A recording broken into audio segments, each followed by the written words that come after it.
Bueno, ya llegó a nuestro estudio el subsecretario de Hacienda, Alejandro Mico. ¿Cómo está? Muy buenas tardes. Muy buenas tardes, muy bien acá, muy contento de estar contigo.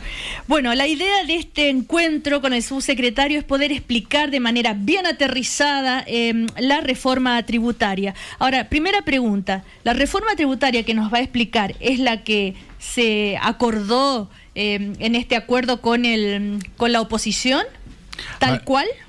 Sin duda lo que vamos a hablar con la gente, explicar un poco es el proyecto de ley con las modificaciones del acuerdo y con los perfeccionamientos del acuerdo. Así que espero ser lo más simple posible. No es fácil en estos temas, pero haremos el mejor esfuerzo.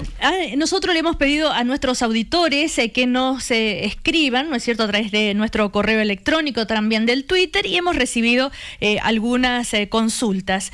Pero antes de entrar a esas consultas, yo quería que nos aclarara, porque el ministro Arena dijo, el corazón de la reforma se mantiene, se van a recaudar 8.200 millones de dólares. Sin embargo, un artículo, por ejemplo, de un economista tan serio como Eduardo Engel, dice que no es seguro, porque hay aspectos en donde es regresiva y que eso pone en riesgo alcanzar la meta de la recaudación. ¿Respuesta? A ver, vamos a recaudar los 8.200 millones, lo que plantea el profesor Engel, que fue mi profesor de tesis. Además fue mi profesor de tesis, así que tengo que escucharlo. A ver, lo que él plantea, y es muy cierto, que hay que ver el acuerdo, están los grandes titulares, pero hay que tener una serie de medidas para evitar la ilusión y la evasión. Lo que él pone mucho énfasis ahí, con otro economista importante como Andrea Repeto también, ponen esta idea de que es muy importante de que cuando se baje este acuerdo a la ley, hay que poner mucho énfasis en evitar los potenciales problemas de ilusión. Siempre cuando hay una modificación de una ley, se pueden abrir nuevos caminos de ilusión y evasión, y por lo tanto tenemos que ser muy, muy cuidadosos con todos los actores que estemos sentados, con todos los representantes de los senadores, en mirar el detalle para que no se produzcan potenciales agujeros de ilusión y evasión. Interesante también lo que dice su profesor Engel respecto a la posibilidad de que contribuyentes de altos ingresos creen artificialmente una serie de empresas de tamaño pequeño con el objeto de pagar menos impuestos, una especie de multiroot tributario, dice él. Suena bien coherente ese argumento. ¿Cómo prevenir eso? Sin duda alguna que tenemos que hacer, cuando uno hace una reforma, tenemos que ver siempre los detalles o potenciales consecuencias. Hemos tenido en Chile ya un poco de experiencia con el multiroot, por lo tanto ya sabemos un poco cómo abordarlo también. Entonces, para eso quiero ser bien categórico que el proyecto de ley trae una serie de medidas para protegernos de ese tipo de potenciales problemas de elusión. Y aquí quiero recalcar el mayor de todos, desde mi punto de vista, que se mantiene el acuerdo y se perfecciona, es el tema de que ahora vamos a mirar el fondo de las cosas y no la forma. ¿Qué quiero decir con esto? Este tema de la norma general antiilusión, que es un nombre bien rimbombante, bien difícil de entender, al final del día lo que dice simplemente, ¿sabes qué? Vamos a mirar por qué se está haciendo tal modificación en la empresa y no tanto si es que cumple la letra de la ley. Esto es muy importante. ¿Por qué? Porque de repente uno puede tener que una empresa, por ejemplo, se esté subdividiendo todo legalmente, pero lo está haciendo simplemente con un fin para reducir lo que tiene que pagar de impuestos. ¿Y cómo van a prevenir eso? Y eso es por primera vez vamos a poder tener que en la ley Impuestos Internos va a poder ver el fondo por qué se está haciendo y no solamente la forma. Esto es muy importante porque Impuestos Internos va a poder hacerse un juicio después de haber una serie de antecedentes, decir, ¿sabe qué? Usted hizo esta modificación todo legalmente, todo bajo la letra de la ley, pero simplemente para reducir el pago de impuestos. Esto es lo que se llama a nivel mundial, es el último paso para prevenir la elusión a nivel mundial. Esto es lo que se nos está recomendando desde la OECD, que los países están avanzados, no sé, como Alemania tienen, como España, como Inglaterra tienen, y es algo que es fundamental porque todos sabemos que hecha la ley, echa la trampa, ¿cierto? Pero esto nos da flexibilidad, al regulador da flexibilidad para poder seguir a quien está eluyendo más allá de la letra, porque si uno tuviese que poner todos los potenciales agujeros en la ley, sería imposible, porque todos sabemos que la economía es muy dinámica y los abogados tributaristas son más que dinámicos. Estamos conversando con el subsecretario de Hacienda, Alejandro Mico. El ministro de Hacienda, en una entrevista de fin de semana, dijo: todos coincidimos en que el 2015 será mejor que el 2014 en materia de crecimiento. Es más, este último trimestre ya será mejor. Sin embargo, estoy aquí leyendo una noticia. Gobierno recorta proyección de crecimiento por freno en la inversión y caída del consumo. Esto es una noticia de estas últimas horas. Aquí, bueno, ¿cómo es el asunto? A ver, dos cosas. Lo que es claro, y esto lo hemos visto no solamente en Chile, sino que en toda Latinoamérica, que ha habido en los últimos periodos una desaceleración mundial, sí, y en particular una desaceleración de los países emergentes, como es Chile. Entonces aquí es súper importante tomar en cuenta ese efecto a nivel mundial, y por eso se está haciendo esta rebaja. Lo que plantea el ministro es que estamos llegando ya a la parte baja del ciclo y, sí, ahora vamos a empezar a subir en el último trimestre de este año, en el último semestre, en los últimos meses del año. ¿Cómo se está planteando? Si uno ve, esto simplemente es fácil de pensar. Estamos llegando con crecimientos bastante bajos, recibimos la economía con crecimientos bastante bajos, y ahora vamos a empezar recién a comenzar a subir en el segundo semestre en la economía. Dígalo fácil. O sea, en este momento tal vez no estamos tan bien en la economía de crecimiento, pero en el trimestre que viene se va a mejorar. Se va a mejorar. Usted vamos a empezar a crecer. A la ciudadanía, quédense tranquilo, el país va a andar bien. Vamos a andar mejor. Obviamente que no vamos a andar como nos gustaría andar, más rápido del 3 que vamos a salir andando este año, 3 y algo más, pero tenemos que decir que estamos en la parte más baja del periodo económico y después vamos a empezar a subir. Esa es la idea, y el 2015 más aún. Aquí son importantes varias de las reformas que estamos planteando en el gobierno, por ejemplo, el tema energético, el tema ProPyme, el tema los acuerdos de la reforma tributaria que da una serie de liquidez a la pequeña y mediana empresa, etcétera, etcétera. Es importante de que empecemos a cambiar el switch y empezar a decir, ¿sabe qué? El próximo año viene mejor y hay que empezarse a preparar para eso. Hemos venido de una etapa de un ciclo mundial muy, más o menos, sí, a la baja. Ahora estamos en el suelo y para arriba nos vamos. Ahora, algunas preguntas. ¿Por qué se afirma que en la alternativa de tributación en base a retiros quedaremos con las tasas de impuesto más elevadas de la OCDE? Si bajo esta modalidad, planificando los retiros, es el empresario el que elige la tasa de impuestos que pagará, la que incluso puede ser menor al 27 o 25%. A ver, esa es una pregunta de un auditor. Muy bien. A ver, esto es bien más complejo. ¿Qué se hizo en este acuerdo? Hoy día estábamos con un acuerdo, una reforma que tenía un sistema que era el atribuido, donde año a año todo el mundo pagaba 35 sobre las utilidades, las retiraran o no. Se planteó, tratemos de ver mecanismos de incentivo al ahorro y la inversión, y se puso una alternativa que es este tema semidesintegrado, donde está lo que plantea el auditor de que si la empresa va a pagar un 27%, siempre por el impuesto a las empresas de primera categoría, y se retira, va a tener que pagar un 44,45% por la plata retirada. ¿Qué? Si se retira el dinero de la empresa al bolsillo del dueño. ¿Eso cómo se llama? ¿Renta? Eso es, cuando lo retira, eso es una renta ya no distribuida. En el segundo caso, la alternativa que se está abriendo es una alternativa donde hay un pago a todo evento, que es el 27%, que es un impuesto a nivel de la empresa, y hay un impuesto que si uno retira la plata paga 44,45%. Eso, para que los auditores hoy día entiendan, hoy día lo que se paga a nivel de la empresa, todo evento, es un 20% y se pasa a un 27%. Cuando uno retira hoy día paga 40%, y cuando en el nuevo régimen va a pagar 44,45%. Esto es un aumento importante, porque recordemos, y esto yo creo lo más importante que ha pasado en estos últimos meses, ha habido un acercamiento en términos de qué queremos como país hacia el futuro. ¿Quién pensaría de que íbamos a poder firmar un acuerdo donde las grandes mayorías del Congreso están diciéndonos que es importante recaudar 8,2%, 3,2%, 3,02% del PIB, 8.200 millones? Qué importante es llegar a ese acuerdo, y también llegar a que quienes tenemos más, paguemos más. Eso creo que es lo fundamental. Obviamente, para lograr este nivel de recaudación, que para que la gente entienda, aquí estamos hablando de números muy grandes. Imagínense que Chile produjese 100 pesos durante un año. Sí. 100 pesitos. Estamos diciendo que queremos aumentar los impuestos o para invertir en bienes públicos como salud, educación, de 18 pesos, de los 100 pesos que produce Chile, supongamos, hoy día 18 pesos se toman en impuestos para invertir en educación, caminos. Eso va a subir de 18 a 21 pesos. Es un aumento importante, significativo.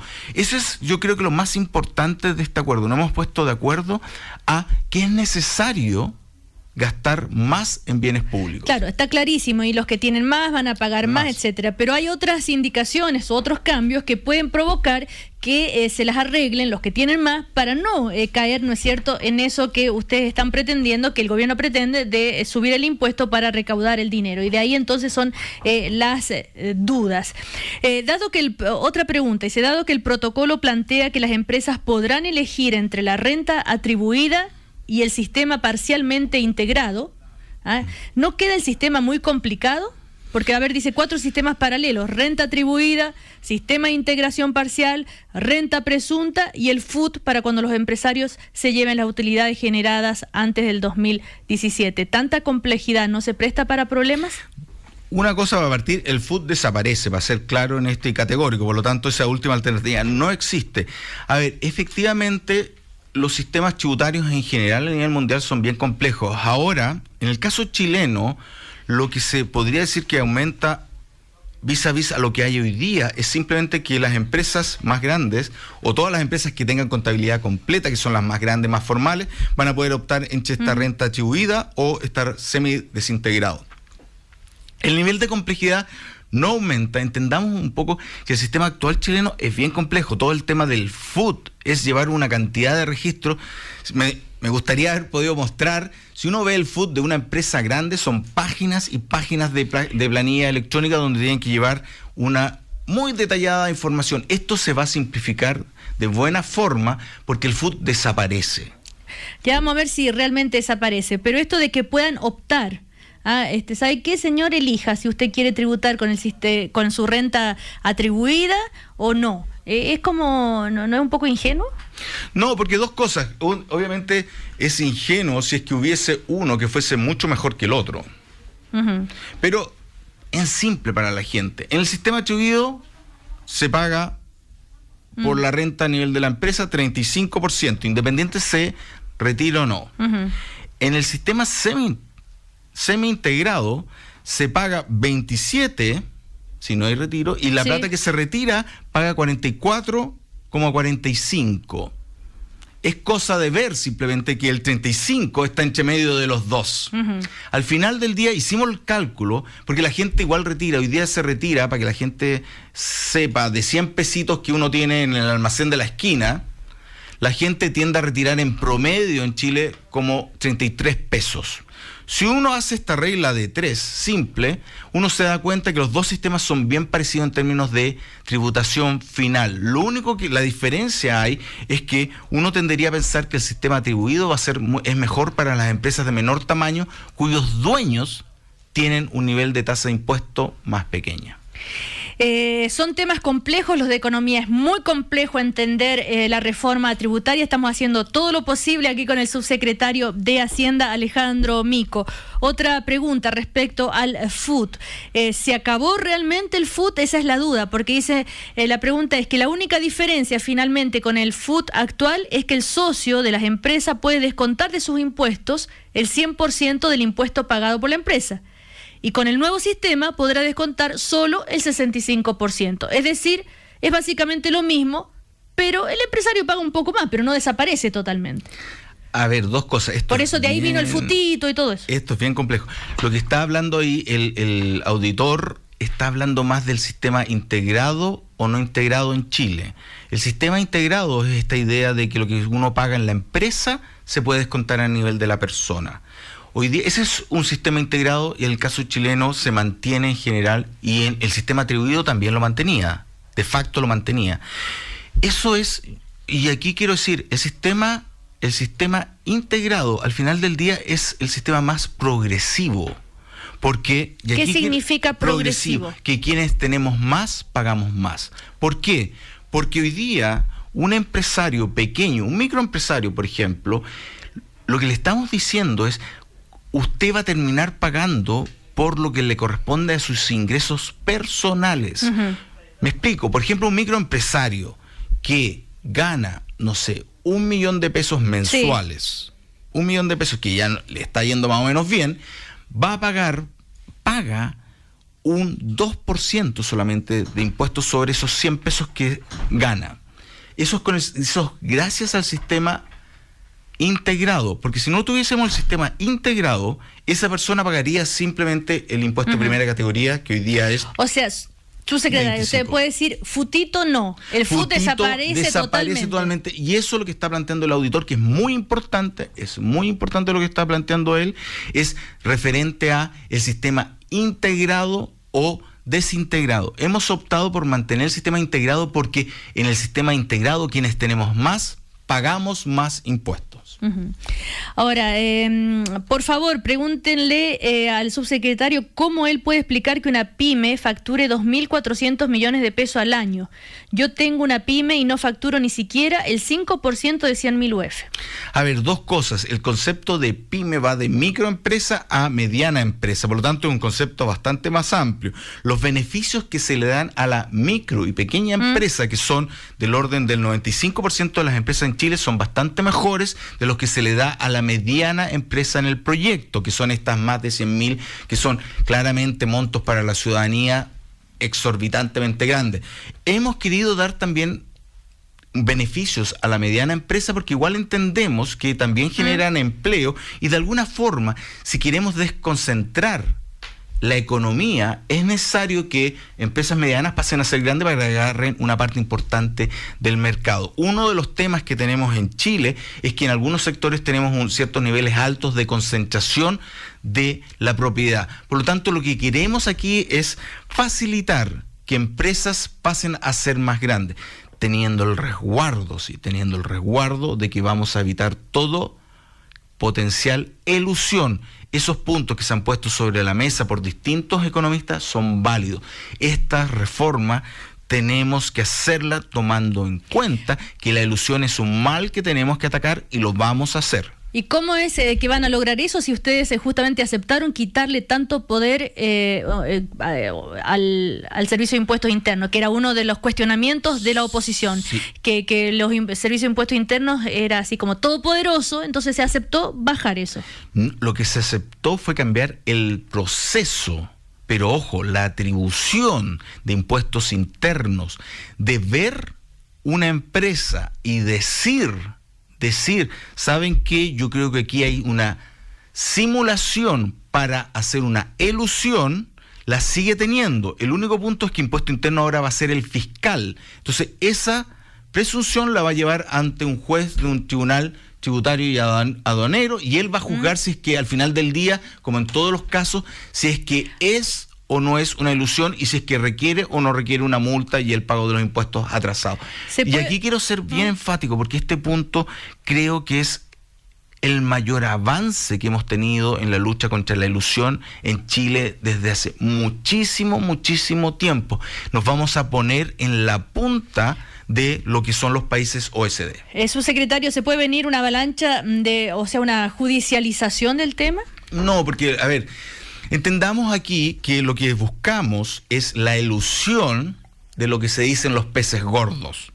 A ver, es caro judicializar cuando vamos a mirar a todo el mundo en el detalle más chico, pero lo que hemos puesto en el proyecto de ley desde el primer día es que este mecanismo, que es la norma general antiilusión, se puede utilizar sí, solo sí, la potencial elusión es de un tamaño grande. Por lo tanto, las micro y pequeñas empresas la mayoría de las veces no van a poder ser miradas bajo esta lupa. Subsecretario Mico, a ver, otra pregunta, dice, ¿se mantendrá la posibilidad de seguir haciendo inversiones personales, por ejemplo, casa en la playa o departamento para los hijos, como inversiones de la empresa y de ese modo se ahorra el pago de impuesto a la renta que debería haber pagado el socio para comprar dichas propiedades con sus retiros? No, Y es un no categórico. Lo que vamos a buscar es evitar ese tipo de elusión. Y para eso se ven este tipo de mecanismos que le estoy mencionando, que uno va a poder ver. Impuesto Interno tiene la capacidad ahora de ver con mayor facilidad si estas inversiones son necesarias para la producción de la empresa. Obviamente, comprar una casa en la playa para el hijo no corresponde, y eso está claramente establecido. Se genera, aumenta la capacidad de fiscalización de impuesto interno. Recordemos que se aumentan 500 personas sus fiscalizadores. Es un número bastante importante. El impuesto a la vivienda, que fue uno de los temas tan polémicos, ¿podría aclarar en qué quedó? ¿En qué quedó? Dos cosas. Dice, aquí, que no vamos a poder comprar más vivienda, que no sé qué, bla, bla, bla. Dos cosas ahí. Si es que uno quiere, hay dos temitas ahí que son importantes identificar. El primero de ellos es si es que había hecho una inversión en una vivienda, en un departamentito para la vejez, ¿sí? Y le íbamos a poner un impuesto, ya sea por IVA o por ganancia de capital, que es ganancia de capital, ¿sí? Para decirle a la gente es, si yo lo compré en 100 y lo vendo en 200, hay 100 pesitos de ganancia de capital. Entre 100 y 200 esa es la ganancia de capital.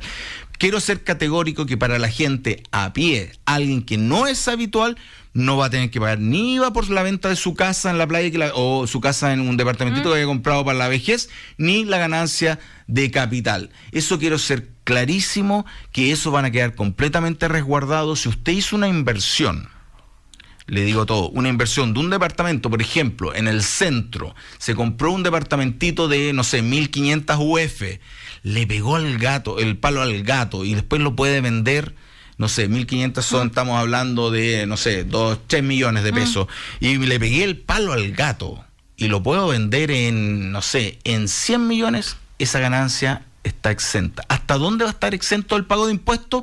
Hasta 200 millones de pesos. En cualquier casita o departamento que haya comprado para la vejez. Casa. Esto es casa, casita o departamentito en la playa. ¿Hasta qué ingreso familiar la reforma va a considerar clase media? A ver, el tema, no hay, al final del día no hay impuestos o beneficios que estén declarados para la clase media. La clase media es un concepto bastante gelatinoso, más sociológico y económico. Pero para ser claro en la respuesta, si usted, en el tema de la vivienda, por ejemplo, se dijo, hoy van a subir las viviendas de la clase media por los impuestos, por reducir un incentivo o un subsidio que tenían las constructoras.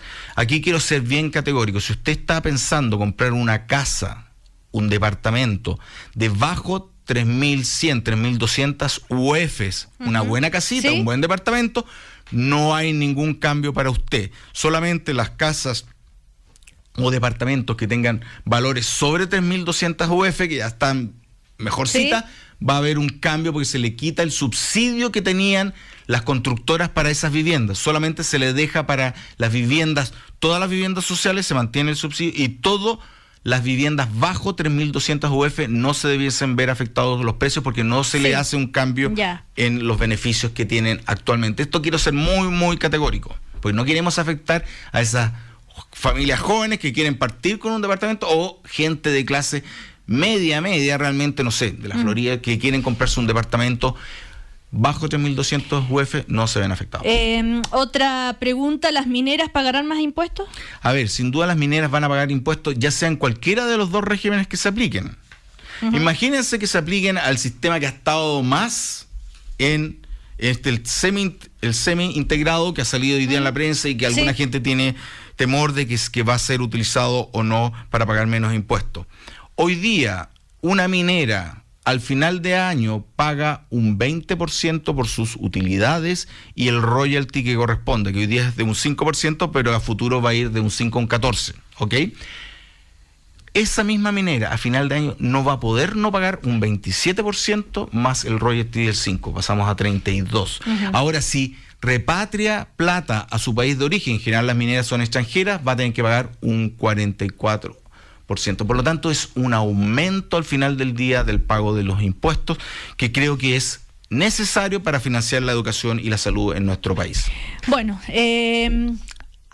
Conclusión, usted quiere dar tranquilidad a la gente, decir que si bien se han hecho algunos cambios, algunos ajustes, teniendo en cuenta la opinión de algunos personeros de la oposición, se llega a este acuerdo, pero recordemos que falta todavía la votación en el Senado, tal vez en la Cámara de Diputados, tal vez comisión mixta, y vamos a ir viendo. En todo caso, sube el apoyo ciudadano a la reforma tributaria tras este acuerdo del gobierno y la oposición. Esto es una encuesta que se publicó esta mañana, es la encuesta semanal número 26 de Plaza Pública CADEM. Hay un 50% que considera que la enmienda será buena para Chile y solo un 27% que será mala. Estamos contentos por hacer esto, creo que es importante, y aquí creo que debemos estar orgullosos como chilenos de que, ¿saben qué? Queremos hacer un país distinto donde hay que pagar más impuestos para que haya más bienes públicos como educación y salud. Eso es algo que es invaluable, que haya un acuerdo que parta diciendo que si es necesario recaudar 3 puntos más del PIB, 3 de cada 100 pesos que produce Chile más para invertir en educación y en salud, creo que es bueno para el país. Y yo me quedo con esa frase final porque creo que, como hemos ido avanzando en Chile en estos últimos décadas, este es un paso más hacia un nuevo Chile. Bueno, subsecretario, usted comprenderá que esto necesitamos aproximadamente 10 veces tener que explicarlo para que se vaya uno familiarizando con los conceptos y con todo lo que usted ha explicado. Así que lo esperamos pronto, una vez que ya vaya avanzando esta reforma, para que pueda seguir comunicándola. ¿Le parece? Feliz de estar nuevamente acá, compartiendo y tratando de explicar esto. Es complejo, me llevó mucho tiempo, he pasado como 3 años estudiando esto de hace mucho tiempo, no me ha sido fácil, y entiendo que la gente de repente se siente que esto parece chino mandarín. Uno de a poco va entendiendo, es tiempo de ir decantando y aprendiendo, y espero si puedo ayudar a que toda la ciudadanía entienda mejor. Pero lo que sí quiero darle certeza, la presidenta nos hizo un mandato, necesitamos una reforma que no afecte a la clase media y no afecte a las pymes, y que sea los recursos necesarios para la educación y la salud. Eso sí que lo tengo claro y lo tenemos todos claro, y quiero que la gente sepa que no vamos a movernos de esos planteamiento que nos dio la presidenta. Muy bien, le queremos agradecer a su secretario de Hacienda, Alejandro Mico, por compartir estos momentos con nosotros. Que le vaya muy bien. Muchas gracias a ti. Hasta pronto. Vamos a comerciales.